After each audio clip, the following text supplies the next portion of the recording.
Hello, আসসালামু আলাইকুম। কেমন আছেন সবাই? সুজন ভালো আছেন? আজকের ভিডিওটা অনেক ইম্পর্টেন্ট। কারণ আজকে আমি দেখাবো একজন কাস্টমারের জার্নি বা একজন ক্লায়েন্টের জার্নি। একজন অচেনা মানুষ কিভাবে আপনার কাস্টমারে পরিণত হয় এবং কোন কোন স্টেজে আপনার সবচেয়ে বেশি কেয়ারফুল থাকা উচিত। সো ক্লায়েন্ট কমিউনিকেশন কোর্সে এটা one of the best video হতে চলেছে। তো চলুন শুরু করা যাক। সর্বপ্রথম একজন মানুষ থাকে স্ট্রেঞ্জার, যে আপনার সম্পর্কে জানে না, আপনার ব্র্যান্ড সম্পর্কে জানে না, আপনার সার্ভিস সম্পর্কে জানে না, কিছুই জানে না। আপনি যদি ধরেন যে ফাইবারের কথা বলেন, তাহলে ফাইবারে মানুষ যখন আসে বা ফাইবার আপনার প্রোফাইল না আসার আগে পৃথিবীর সকল মানুষই আপনার কাস্টমার, আই মিন স্ট্রেঞ্জার লেভেলের কাস্টমার। কিন্তু একজন স্ট্রেঞ্জার কিন্তু কখনো আপনার কাছ থেকে কিনবে না, কারণ সে আপনাকে ট্রাস্ট করে না, রাইট? কিন্তু আমাদের বাংলাদেশে যে মার্কেটার আছে বা আমরা যে কাজগুলো করি, আমরা যখন আউট অফ মার্কেট প্লেসে ক্লায়েন্ট রিসার্চ করি, ক্লায়েন্ট হান্টিং করি, আমরা সবসময় স্ট্রেঞ্জারকে বিক্রি করার চেষ্টা করি। এখন একজন স্ট্রেঞ্জার মানুষের কাছে যদি আপনি বিক্রি করেন, তাহলে আপনার কাছ থেকে সে কিনবে না, তখন কিন্তু আমরা হতাশ হয়ে যাই। পরিচিত আমার বন্ধুকে বলতেছে, বন্ধু সেলস কেমন বিজনেসের? বলছে যে সেলস নাই। কেন সেলস নাই? কারণ প্রথমেই সে তার সেলস মার্কেটিং শুরু করছে। এখন আমাকে যদি একজন, আমি ধরেন যে কোর্স কিনবো, রাইট? সো আমাকে যদি একজন হঠাৎ করে বলে যে আমি গুগল অ্যাড শিখাচ্ছি অথবা ফেসবুক অ্যাড শিখাচ্ছি, আমি কি তার কাছ থেকে কিনবো? আপনি নিজে কিনবেন? কিনবেন না। আপনি বলবেন যে ঠিক আছে, তাহলে কি আপনি আগে কখনো কোর্স লঞ্চ করছেন? যদি কোর্স লঞ্চ করে থাকেন, তাহলে আপনার স্টুডেন্টের সাকসেস কেমন? আপনার কোন কি ইউটিউব চ্যানেল আছে? আপনার কি কোনো পেজ আছে? আপনার কি আপনি আসলে ফ্রিল্যান্সিং করেন? আপনি জানতে চাইবেন, বিকজ আপনি কখনো একজন স্ট্রেঞ্জারের কাছ থেকে কিনবেন না। সো একজন মানুষ আপনার কাস্টমার হওয়ার আগে প্রথম স্টেপ থাকে স্ট্রেঞ্জার। সে স্ট্রেঞ্জার লেভেল থাকে, আর স্ট্রেঞ্জার লেভেল থেকে কেউ আপনার কাছ থেকে কিছু কিনবে না। তারপরে সেকেন্ড স্টেপে হয়েছে ভিজিটর, মানে স্ট্রেঞ্জার ছিল, সে এখন ভিজিটর হয়েছে। ভিজিটর কিরকম করে হয়? ধরুন যে সে হয়তো আপনার সোশ্যাল মিডিয়ায় কোনো একটা ভিডিও দেখছে, অথবা আপনি একটা ইউটিউবে ভিডিও বানান, আপনার ভিডিও দেখছে, অথবা ধরেন যে আমি যদি ফাইবারের ক্ষেত্রে চিন্তা করি, তাহলে একজন মানুষ যখন ফাইবার আসলো, তারপর আপনার প্রোফাইল দেখার পরে যদি ভালো লাগে তার, আপনার পিকচার, আপনার প্রাইসিং সবকিছু যখন আপনার প্রোফাইলে ক্লিক করো, তখন সে আসলে হইলো ভিজিটর। মানে কি, ধরেন যে আপনার এই মানুষটা আসলো, এসে সার্চ করলো গুগল অ্যাডস, রাইট? সো অনেকগুলা কি আছে, প্রোফাইল আছে, প্রতিটি প্রোফাইলের জন্য আমি একজন স্ট্রেঞ্জার। বাট আমি যখন এখানে ক্লিক করলাম, তার মানে আমি কিন্তু এই প্রোফাইলের জন্য এখন ভিজিটরে পরিণত হইলাম, রাইট?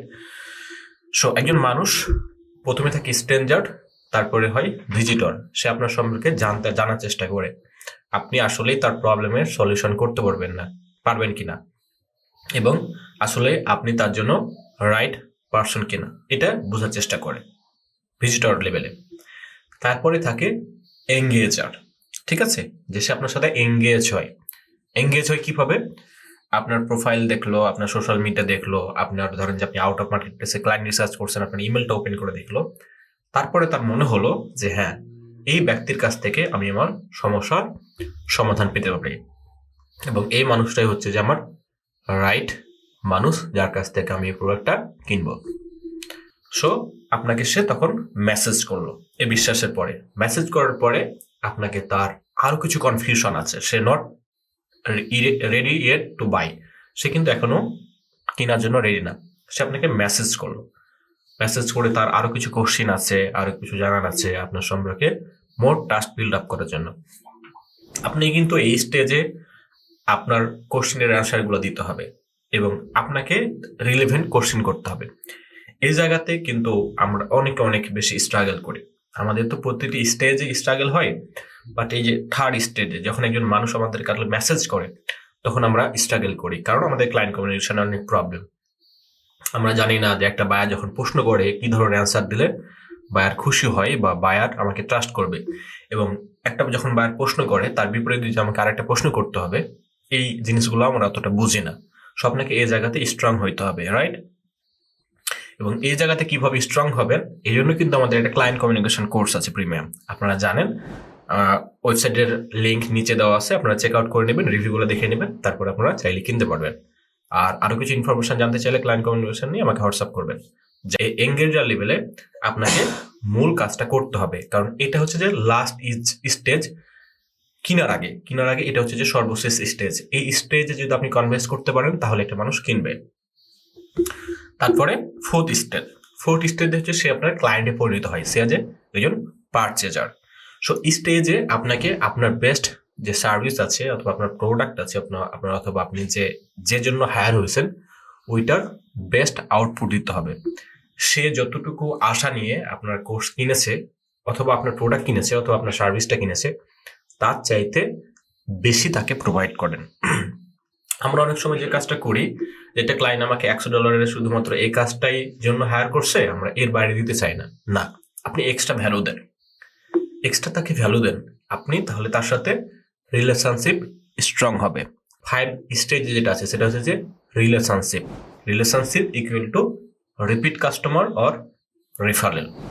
আপনি যদি একটা কাস্টমারের সাথে রিলেশনশিপ করতে পারবেন, যখন যে আশা নিয়ে আপনার কাছে সে পারচেজ করেছিল বা যে সার্ভিসটা আপনার কিনেছিল তার চেয়ে যখন আপনি মোর দেন কিছু দিবেন, তখন আপনার সাথে রিলেশনশিপ তৈরি হবে।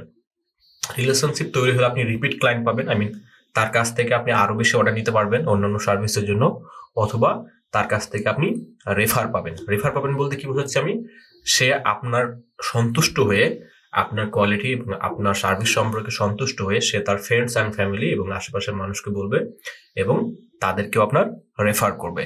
সো এইটা হচ্ছে যে 5 স্টেজ। আমরা অনেক সময় যে কাজটা করি, আমরা সব সময় নতুন ক্লায়েন্ট খোঁজার দিকে মনোযোগ দিই, দেন আমাদের পুরনো ক্লায়েন্টকে আমরা চর্চা করি না অথবা খুব বেশি মূল্যায়ন দিই না। এটা কিন্তু একটা চরম ভুল, কারণ একটা নতুন ক্লায়েন্ট কি যতটুকু সেল করা কঠিন তার চেয়ে কিন্তু পুরাতন মানুষকে সেল করা সহজ, বিকজ পুরাতন একজন ক্লায়েন্ট অলরেডি আপনাকে ট্রাস্ট করেছে। তাকে ওই স্ট্রেঞ্জার, ভিজিটর, এঙ্গেজ এই স্টেজগুলো পার করতে হয় না, সে অলরেডি এই স্টেজগুলো পার করে আসছে, অলরেডি সে আপনাকে ট্রাস্ট করছে। একটা কথা মাথায় রাখবেন, আপনার কাছ থেকে একজন মানুষ কিনবে কি কিনবে না এটা ডিপেন্ড করতেছে আপনাকে কতটুকু ট্রাস্ট করতেছে, রাইট? সো এই স্টেজগুলোর মাধ্যমে কিন্তু ট্রাস্ট বিল্ড আপ হয়। সো আপনার অবশ্যই ওল্ড ক্লায়েন্টকে আপনার বেস্ট আউটপুটটা দেওয়া উচিত। হয়তো সে রিপিট ক্লায়েন্ট নাও হতে পারে, বাট সে আপনার প্রতি যখন একটা সন্তুষ্ট হবে তখন সে অন্য মানুষকে রেফার করবে। এই রেফারটা অনেক ইম্পর্টেন্ট। দেখেন, আপনার ব্র্যান্ড সম্পর্কে মানুষ 2 সময়ে কথা বলে। একটা হচ্ছে যে সে যে আশা নিয়ে আপনার ব্র্যান্ডের প্রোডাক্ট কিনছিল অথবা সার্ভিস কিনছিল, ওই আশার চাইতে বা ওই চাওয়ার চাইতে যখন বেশি কিছু পাই তখন আপনার ব্র্যান্ড সম্পর্কে কথা বলে। সেকেন্ডলি, যখন আপনার প্রোডাক্ট অথবা সার্ভিস যে আশা নিয়ে কিনেছে তার চাইতে কম পাই, আপনি যদি তাকে কম দেন তাহলে সে আপনার সম্পর্কে নেগেটিভ কিছু বলবে, আর আপনি যদি তাকে বেশি দেন তাহলে আপনার সম্পর্কে পজিটিভ কিছু বলবে। সো এই স্টেজগুলা মাথায় রাখবেন। এখন যেটা হয়, আমরা নতুন যারা ফ্রিল্যান্সার আছে তারা হচ্ছে যে সবসময় হতাশায় ডুবে যায়। হ্যাঁ, যে আমাকে ভাই আমি ইমপ্রেশন পাচ্ছি, ক্লিক পাচ্ছি, নক পাচ্ছি ভাই, আমি অর্ডার পাচ্ছি ভাই, আমি রিপিটেড ক্লায়েন্ট পাচ্ছি না। ভাইয়া, তাহলে আপনি চিন্তা করেন যে আপনার ক্লায়েন্ট বা আপনার ভিজিটর বা আপনার অথবা আপনার যে কাস্টমার এটা কোন স্টেজে আছে। আমাদের প্রতিটি মানুষের স্টেজ 1 কমপ্লিট, মানে সবাই আমার কাস্টমারগুলো হচ্ছে স্ট্রেঞ্জার লেভেলের, রাইট? সো আমি যখন মানুষ বলে যে ভাইয়া আমি out of market place client hunt করতেছি, তো যখন বলি যে ভাইয়া তোমার নিস কি, তুমি কাকে দিতেছো, তখন বলে যে ভাইয়া আমি তো জাস্ট কোল্ড ইমেল করি। ভাইয়া, আপনি কোল্ড ইমেল একটা মানুষকে চিনেন না, জানেন না, তাকে আপনি কোল্ড ইমেল করে চলে যাচ্ছেন, তাকে আপনি ইমেল পাঠাচ্ছেন, তাকে আপনি হোয়াটসঅ্যাপে মেসেজ করতেছেন, তাকে আপনি ইমেল করতেছেন, তার আপনি ফেসবুকে মেসেজ করতেছেন। সে আপনার কাছ থেকে কিনবে না, বিকজ সে কিন্তু স্ট্রেঞ্জার লেভেলে আছে। আপনি তার সাথে পরিচিত হন, রাইট? কিভাবে পরিচিত হবেন? আপনি তার যে কোনো একটা প্রবলেম নিয়ে কথা বলেন, অথবা ধরেন যে তার আপনি সোশ্যাল মিডিয়াতে গেলেন, তারপরে দেখতেছেন যে সোশ্যাল মিডিয়া হয়তো ডিজাইনটা ভালো না, অথবা সোশ্যাল মিডিয়ার এই জিনিসটা এসিও ভালো না, অথবা তার ওয়েবসাইটে যে কোনো একটা ইস্যু খুঁজে পেলেন, ওইটা আপনি তাকে জানান। তার আগে আপনি তার সাথে একটু পরিচিত হন। কিভাবে পরিচিত হবেন? তার আপনি সোশ্যাল মিডিয়াতে লাইক দেন, কমেন্টস করেন, তার পোস্টগুলো আপনি রিসার্চ করেন সে কোন টাইপের মানুষ, রাইট? তাহলে আপনি কি তার সাথে সহজে এঙ্গেজ হইতে পারবেন। সো ধরেন যে এই স্ট্রেঞ্জার লেভেলে আপনাদের সবার আছে, সবাই আপনার স্ট্রেঞ্জার লেভেলে আপনার কাস্টমার আছে। তারপরে এটা ক্লায়েন্ট যখন আসলো, আপনার একটা যখন বায়ার আসলো, দেন যখন আপনার কিওয়ার্ড লিখে সার্চ করলো, তখন দেখতেছে তাহলে আমি কিন্তু স্ট্রেঞ্জার লেভেলে, তার মানে আমি ইমপ্রেশন পাচ্ছি, মানে আমার ক্লায়েন্টগুলো কিন্তু আসলে স্ট্রেঞ্জার লেভেলে থেকে যাচ্ছে। তারপরে যখন আমি ক্লিক কাট পাচ্ছি, তার মানে স্ট্রেঞ্জার লেভেল থেকে আমাকে ভিজিটরে আসতেছে, রাইট? এখন একজন মানুষ তো শুধুমাত্র এই একজনকে, দুইজন, তিনজনকে ক্লিক করে না। একজন ক্লায়েন্ট যখন কোনো একটা জিনিস কিনে, তখন কিন্তু একসাথে 5-7 জন 10 জনকে ক্লিক করে 10টা গিগে, দেন আপনাকে ফাইন্ড আউট করে, রাইট? সো আপনি ক্লিক পাচ্ছেন, মানে আপনার কাস্টমার কিন্তু ভিজিটর লেভেলে থেকে চলে যাচ্ছে। সো এই ভিজিটর লেভেলকে আপনি কিভাবে এঙ্গেজ করতে পারবেন, আপনাকে এটা এখন লক্ষ্য রাখতে হবে। এখন এঙ্গেজ হবে কিভাবে? এঙ্গেজ হবে আপনার যখন এই ইমেজটা দেখবে যে প্রফেশনাল আছে, আপনার টাইটেলটা দেখবে প্রফেশনাল আছে, আপনার প্রাইসিংগুলো ঠিকঠাক আছে, আপনার ডেসক্রিপশনে তার যে সমস্যা, সে সমস্যাটা আপনি নিয়ে কথা বলতে পারছেন। এখন আমি দেখি যে আমাদের যারা নতুন ফ্রিল্যান্সার আছে তারা জাস্ট কপি অ্যান্ড পেস্ট করে। বড় বড় টপ রেটেড ফ্রিল্যান্সার আছে, তাদের গিগগুলো, টাইটেলগুলো, ডেসক্রিপশনগুলো কপি অ্যান্ড পেস্ট করে। দেখেন ভাই, আপনি যদি তাদের গিগ, টাইটেল, ডেসক্রিপশন কপি করেন, তাহলে সে অলরেডি টপ রেটেড। সো একজন বায়ার কেন তাকে ছেড়ে আপনাকে অর্ডার করবে? নেভার এভার, কখনো অর্ডার করবে না। আপনার ক্লায়েন্ট ওই স্ট্রেঞ্জার লেভেল থেকে চলে যাবে, রাইট? সো আপনি চিন্তা করেন যে কিভাবে এই ভিজিটরকে আমি এঙ্গেজ লেভেলে নিয়ে আসতে পারি। এখন এঙ্গেজ লেভেলে আসলো, আপনাকে নক দিল, এই লেভেলে আপনাকে এখন বুঝতে হবে যে আপনাকে নক করতেছে, বাট আপনি হচ্ছে তাকে কনভার্ট করতে পারতেছেন না, মানে আপনার ক্লায়েন্ট কমিউনিকেশনে অনেক প্রবলেম আছে। তখন এই ক্লায়েন্ট কমিউনিকেশন নিয়ে আপনি ইমপ্রুভ করে ট্রাই করেন, আপনার ইংলিশ ইমপ্রুভ করেন, আপনার কমিউনিকেশন ইমপ্রুভ করেন। আপনি এই জন্য ইউটিউবে ভিডিও দেখেন, ব্লগ, আপনি আমাদের কোর্সটা কিনতে পারেন, most of the valuable course. ঠিক আছে, আপনি বোঝার চেষ্টা করেন যে এই জায়গাটা আমি কিভাবে ইমপ্রুভ করব। তারপরে এঙ্গেজ লেভেলে আসতেছে। এখন তারপরে আপনি যখন এটা ইমপ্রুভ করবেন, তখন এটাকে পারচেজ লেভেলে আসবে। পারচেজ লেভেলে আসার পরে দেখতেছেন যে আপনার ক্লায়েন্ট রিপিট পাচ্ছে না। এখন রিপিট পাচ্ছেন না কেন? তার মানে আপনার স্কিলের সমস্যা আছে। আপনার স্কিলটা একটু ইমপ্রুভ করার ট্রাই করেন, যে দেখেন যে কিভাবে আপনি আরো ভালো জায়গা আনতে পারেন, কিভাবে আপনি ক্লায়েন্টকে সন্তুষ্ট করতে পারেন। তারপরে রিলেশনশিপ বিল্ড আপ করেন। এই জন্য তাকে ধরেন যে ফ্রি কিছু সার্ভিস করেন, অথবা তার সাথে আপনি যত বেশি পারেন ঘনিষ্ঠ হওয়ার ট্রাই করেন। এই স্টেজগুলো আপনি যদি না পার করেন, তাহলে আপনি কিভাবে আসলে একটা বিজনেস বিল্ড করবেন, অথবা আপনার ক্যারিয়ার বিল্ড করবেন এই ফ্রিল্যান্সিং স্ট্র্যাটেজি। এখন আপনি শুরুতে তো আর এই 6 নম্বর ধাপে চলে আসতে পারেন না, রাইট?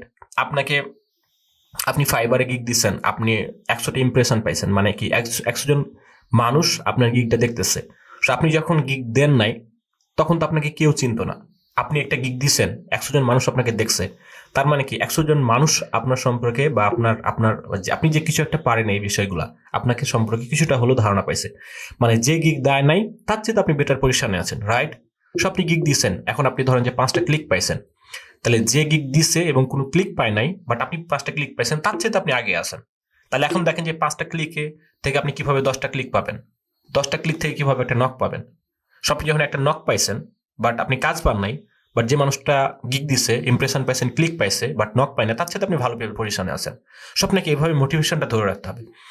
দেখেন, প্রতিটি স্টেজে মানুষের হতাশা আছে। আপনি যে স্টেজে আছে এক ধরনের হতাশ, আমি যে স্টেজে আছি এক ধরনের হতাশ, ঠিক আছে? সো আপনি জাস্ট যদি ভেবে নেন যে আপনাকে দিয়ে হবে না, তাহলে হবে না। যদি মনে করেন না, কিভাবে আমি এই ক্লিকগুলোকে আমি নকে কনভার্ট করবো, নকগুলোকে আমি কিভাবে অর্ডার কনভার্ট করবো, আমার আসলে প্রবলেমটা কোথায় আছে, আপনি যদি ফাইন্ড আউট করেন এবং প্রতিনিয়ত এগুলো নিয়ে কাজ করেন, then only you will be success, right? কারণ জেনারেলি 100টা ক্লিক পেলে ধরেন যে 2টা নক পাই, তাহলে আপনি 100টা ক্লিক আনার ট্রাই করেন। এখন ক্লিক পাইতে হলে আপনাকে ধরেন যে আপনি যদি গ্রুপে বিভিন্ন রকম পোস্ট করেন যে আমার কি ক্লিক মারেন, তাহলে তো হলো না। আপনাকে রিয়েল 100টা ক্লায়েন্টের ক্লিক পাইতে হবে, রাইট? সেই জন্য ধৈর্য ধরতে হবে। এখন 100 জন ক্লায়েন্টের সাথে কথা বলে আপনি 3 জন ক্লায়েন্টকে কনভার্ট করতে পারবেন, তাহলে 100 জন ক্লায়েন্টকে নক পাওয়া পর্যন্ত ওয়েট করেন। কিভাবে আপনি একজন ক্লায়েন্টের কাছ থেকে নক পাবেন, এটা চিন্তা করেন। এইভাবেই আসলে ফ্রিল্যান্সিং জার্নিটা শুরু হয়।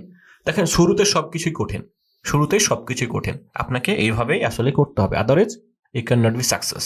মাথায় রাখবেন। সো এই নেক্সট ক্লাসগুলোতে আমি দেখাবো যে কিভাবে আপনি এঙ্গেজ লেভেলগুলো ইমপ্রুভ করবেন, কিভাবে ক্লায়েন্টের সাথে আসলে কথা বললে, কোন জিনিসগুলো কথাবার্তা বললে আপনি আর কি ইমপ্রুভ করতে পারবেন, এবং কিভাবে আপনি আসলে ফাইনালি ক্লায়েন্টটা পাবেন, এগুলো নিয়ে আর কথাবার্তা বলার চেষ্টা করবো। আজকে এই পর্যন্তই, দেখা হচ্ছে নেক্সট ভিডিওতে। Thank you so much.